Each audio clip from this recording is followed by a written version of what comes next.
Fizzy drinks, are they bad for you?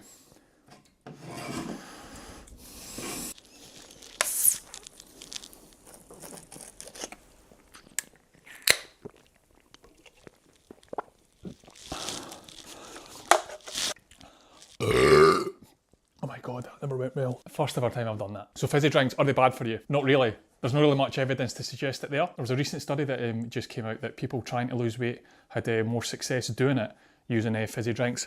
They were obviously low calorie ones. So why would that be? Obviously fizzy drinks can help you stay fuller, so if you're trying to lose weight, one of the best things you can do to help you lose weight is staying as full as possible with as little calories as possible. Flavours that you get with these drinks might help curb somebody's like sweet tooth. If you use them at strategic points of the day, maybe between lunch and dinner, it can help you stay full and almost, I don't want to say it feels like a meal, but it can maybe give you that sort of satisfaction of one. Ultimately now as well, with all the choices out there, some people may just prefer it to water. We'll talk later about, is that a good thing or a bad thing? Obviously you need to consider the caffeine and the calories in them. An energy drink at 6 o'clock at night, that's then probably going to affect your sleep. Look at the difference between these two in calories as well. I don't know if I've actually tried this.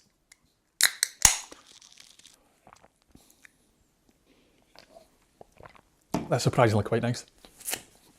Despite it being nice, there's like 240 calories in there, which could be a meal to somebody. I think these caloric drinks are kind of on the downward trend as well. I don't do it often, but if I drink like a can of Coke, it kind of feels tainted. I'm just drinking pure sugar here, and it doesn't taste, it's not as satisfying as drinking a Coke Zero. But obviously fuck drinking your calories as well. You can do so much better with them. You can make a meal for 240 calories.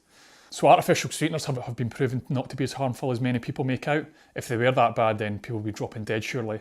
Up has been around for I think like the 1700s, and despite it probably going through many different ingredients, nobody has died of drinking 7-Up for however long. There isn't on a death certificate that says death by fizzy drinks. The one that gets talked about a lot is aspartame. It's been around since the 1960s and it's not been the cause of any death. People who are overweight tend to drink a lot of fizzy juice, so then aspartame and artificial sweeteners are then the reason these people are overweight, when it's really they're just consuming too many calories. The fizzy drinks could be contributing towards those massive intakes of calories, so it's a vicious circle. And the argument with artificial sweeteners as well and aspartame, like we would live in an even more fucked up world if something we can buy off our shelves would kill us after just one drink, after just one small can. Nobody mentions like the cyanide in like cherry pips and I think in apple pips as well.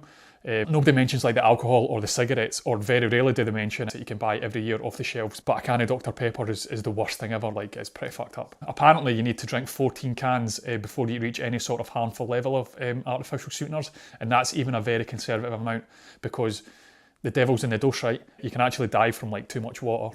You can die from like too much anything. Actually, when I was younger, I had toothache. The only way I could sort of curb like the ache was drinking water, because apparently if you went to the dentist on a Sunday, they would just pull your tooth out. I drank so much water that I actually threw up. It was pretty mental. When people say you can die from water, I 100% understand what that means. It was almost like I was drowning. It's fucking weird. I also don't think people know what harmful means when it comes to like artificial sweeteners and aspartame and that, because I don't think there's that big of a fucking idiot out there that would drink so much of these to find out. There will be eventually. It'll be a challenge soon. I don't think there's anything out there to show the legit side effects of aspartame or artificial sweeteners. What these kind of ingredients are really doing is just help create zero-calorie alternatives in foods to make weight loss a bit more manageable and a bit more enjoyable, which is absolutely ironic as well, because sugar was bad for us, so then they created these new drinks, but now these new drinks are bad for us. So what we're really supposed to do is drink water for the rest of our lives.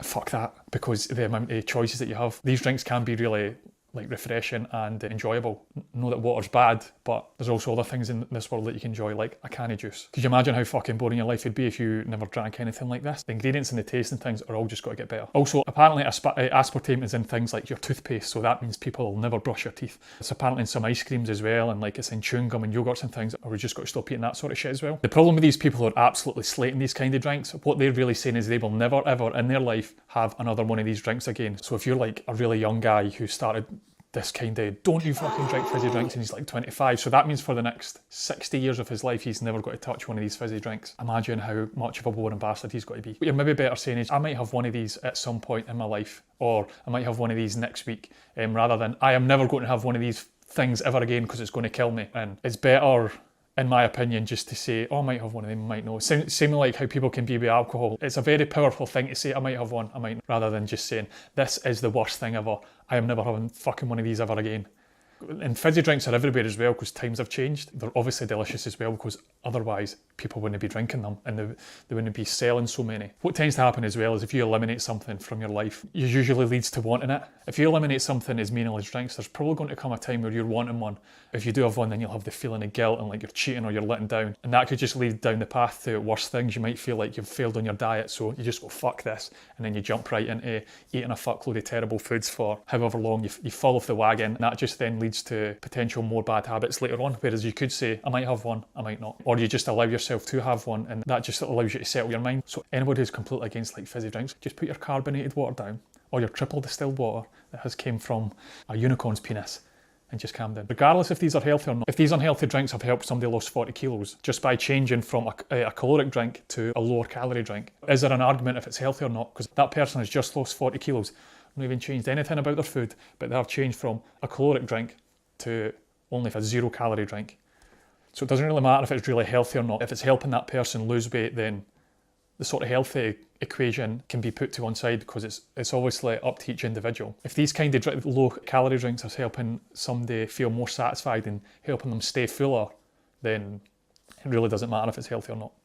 My honest opinion, I wouldn't say they're the best things to drink and I wouldn't depend on them. I used to work with a guy in an office who he would have one for breakfast.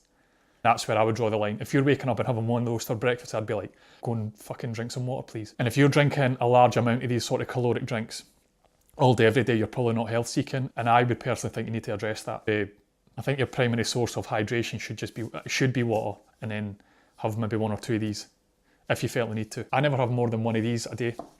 On a rare occasion, I have 2 if my kid is being extremely fucking annoying. But if I have more than that, I start getting like a weird taste in my mouth, and I also start feeling like I should be drinking water rather than this. But this is obviously personal. If this came down to somebody who was, if they said, I need to drink 3 of these and it's got to help me lose 40 kilos and it did help them, who am I to say, go and change that, because changing to water might just not be satisfying for them. I know a few people who have 4 of these a day and they're perfectly fine. So it's each to their own. My opinion is obviously just my opinion. It's just how I feel when drinking them. So quick pros and cons. Pros for them, they help you feel full and then could help you then a deficit. If you're a person who is wanting to lose weight, you'd probably be better using one of these. But if you're a person who's trying to gain weight and struggle to do that, that 250 calories might help you. You're obviously better getting your calories from whole foods and things like that, but there is people who are out there who genuinely struggle at getting food, and it could be at a time where they don't have time to make meals. Another benefit to them is they can be refreshing. They could curb that sweet tooth. It might not scratch that itch if you're wanting chocolate. It might just help if you prefer sweeter things.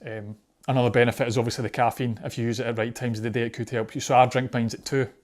Roughly middle of the day too, and it gets me through the rest of the day when my kid comes home and just runs riot. And obviously the last one is, it's obviously got to help you feel hydrated, which then helps you feel fuller. Cons, burping. Another con is drinking them very quickly. You struggle to make videos. They can be caloric depending on the ones you choose, but then that could be a pro if you're a person who's trying to get in a lot more easier calories. And obviously brush your teeth. Other than that, you should be fine.